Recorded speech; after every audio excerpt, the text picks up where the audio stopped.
Assalamualaikum warahmatullahi wabarakatuh. Saya Mulai Hamonangan Kambe, mahasiswa pasca sarjana kelas 1A Unilag. Sini saya akan membahas tugas saya yang diberikan oleh dosen kami, dosen Bapak Haji Muhammad Dr. Muhammad Yusuf Daeng SMH, yaitu peranan hukum dalam menata kebijakan pemerintah terhadap kepentingan rakyat.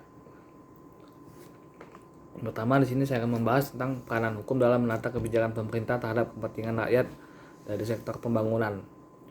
Hukum dalam pembangunan mempunyai 4 fungsi, yaitu pertama, hukum sebagai sarana pemeliharaan ketertiban dan keamanan.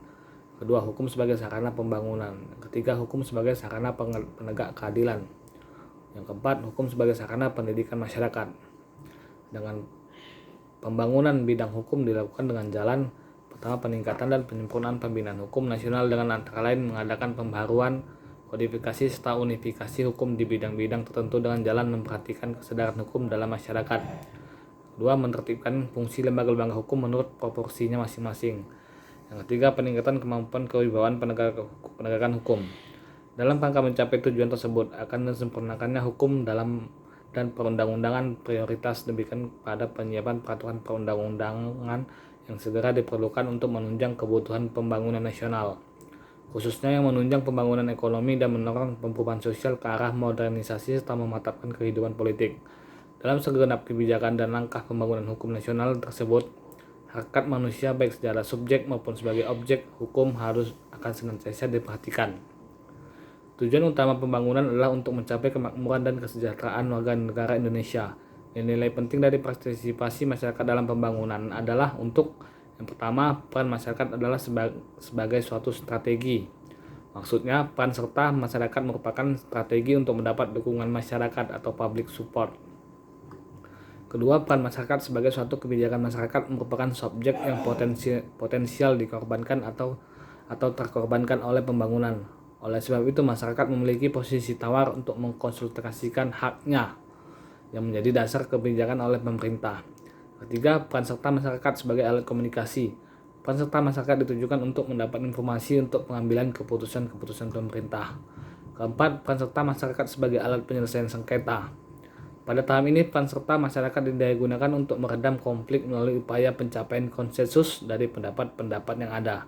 Sebagai penutup, bagian terpenting dalam pembangunan Indonesia adalah membangun Indonesia haruslah dimulai dari membangun jiwa warga negara Indonesia, barulah membangun badannya ataupun fisiknya. Yang kedua, sini saya membahas peranan hukum dalam masyarakat dari sektor pertanian. Di dalam meningkatkan pembangunan sektor pertanian, terdapat beberapa permasalahan yang dapat menghambat peningkatan produksi pangan. Di antaranya menurunnya jumlah sumber daya manusia petani, serta masih rendahnya kualitas petani dalam hal informasi dan teknologi pertanian.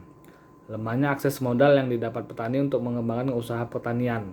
Berkurangnya lahan pertanian akibat adanya alih fungsi lahan untuk pengembangan industri dan pertanian, dan masih kurangnya peran lembaga penunjang atau pendukung sektor pertanian.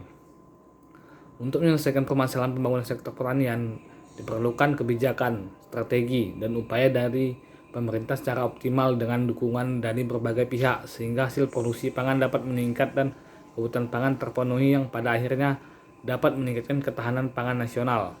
Di dalam pembangunan sektor pertanian, peran pemerintah daerah perlu ditingkatkan terutama dalam menganalisa dan meningkatkan komoditi sumber pangan unggulan dari tiap daerah masing-masing, sehingga masing-masing daerah memiliki ketersediaan pangan unggulan yang dapat saling memenuhi dengan daerah lainnya. Perlu adanya undang-undang peningkatan produksi pertanian serta perlindungan petani sebagai subjek utama produksi pangan di daerah ataupun di pedesaan. Yang ketiga, ini saya membahas tentang peranan hukum dalam menata kebijakan pemerintah terhadap kepentingan rakyat. Saya ambil salah satu contoh undang-undang, yaitu Undang-Undang Nomor 23 Tahun 2004 tentang pemerintah daerah.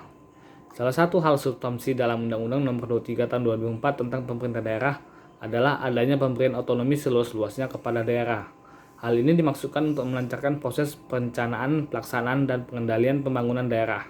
Dalam rangka menyelenggarakan pemerintahan, pelayanan masyarakat dan pembangunan pemerintah mengemban sedikitnya 3 fungsi, yaitu pertama, fungsi alokasi meliputi sumber-sumber ekonomi dalam bentuk barang dan jasa pelayanan masyarakat.